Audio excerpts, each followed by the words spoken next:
My first most important story of the day. I've been anxious to talk about all day ever since I read the story yesterday, and it happened right after I published the episode yesterday, so I felt really bad that I couldn't inform you of this.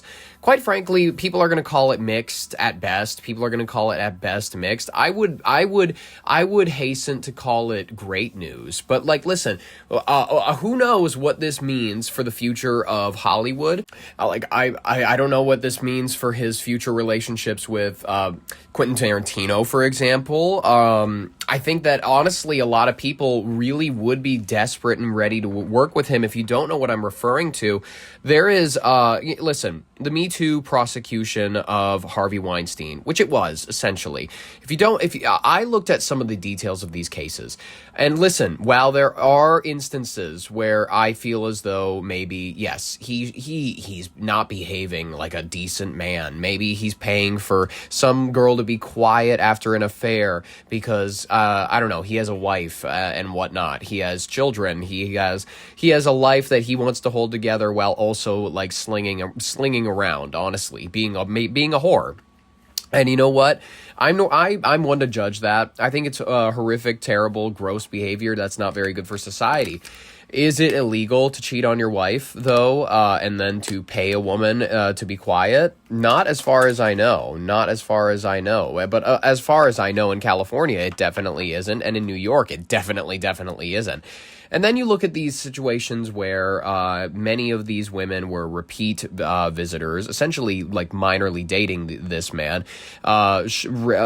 Listen, not all of these instances were obviously maybe they were somebody. I want to go to review a script with you, Harvey. You know what I mean? And then maybe we can talk about my role in this. And then eventually it turned into some other sort of conversation. And then he took advantage of his position in order to sleep with them.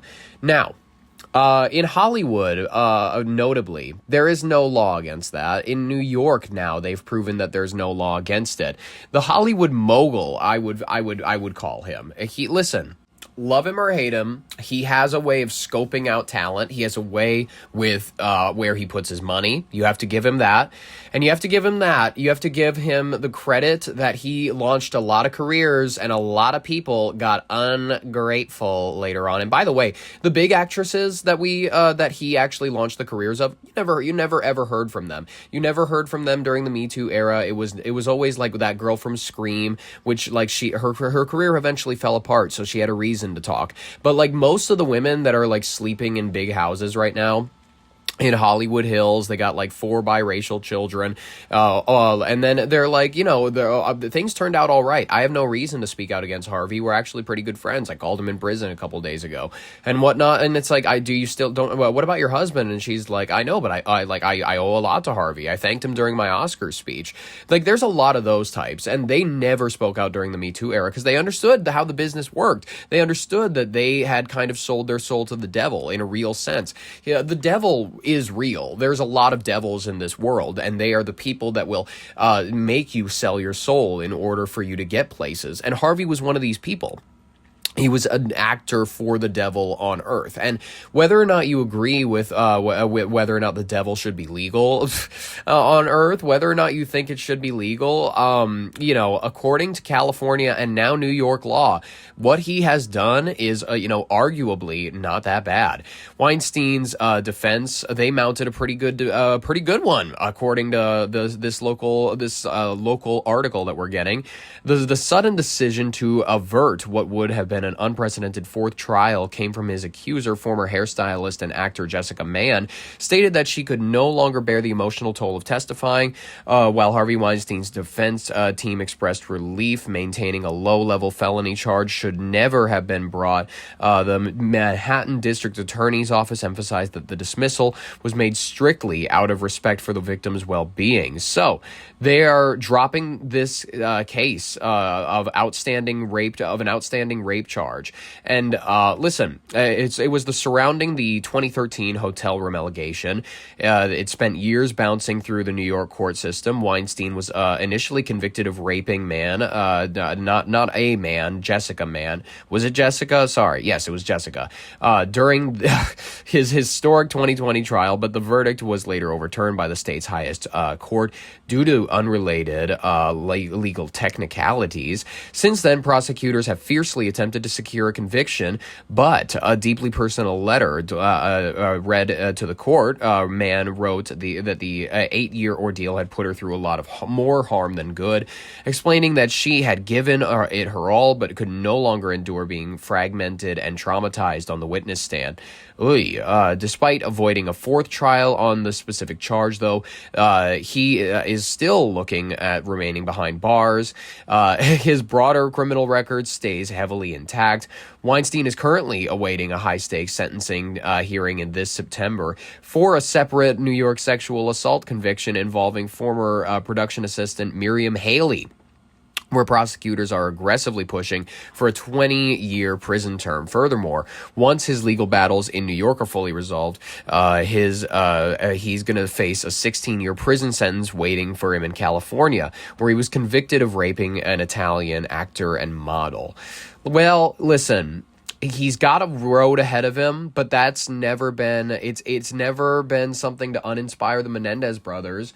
And in all honesty, Harvey, I'll keep writing to you. I promise you will always have a friend. You got a friend in me. We are also right now following You got a friend in me. Prosecutors have decided to drop an unresolved rape charge against Harvey Weinstein. Yikes. Instead of opting to try him for a fourth time. This case Guys, his movies were great. I know he didn't do anything. On these movies. He just funded them. But think about Miramax as a studio. I didn't grow up in the 90s. I was born in 2003.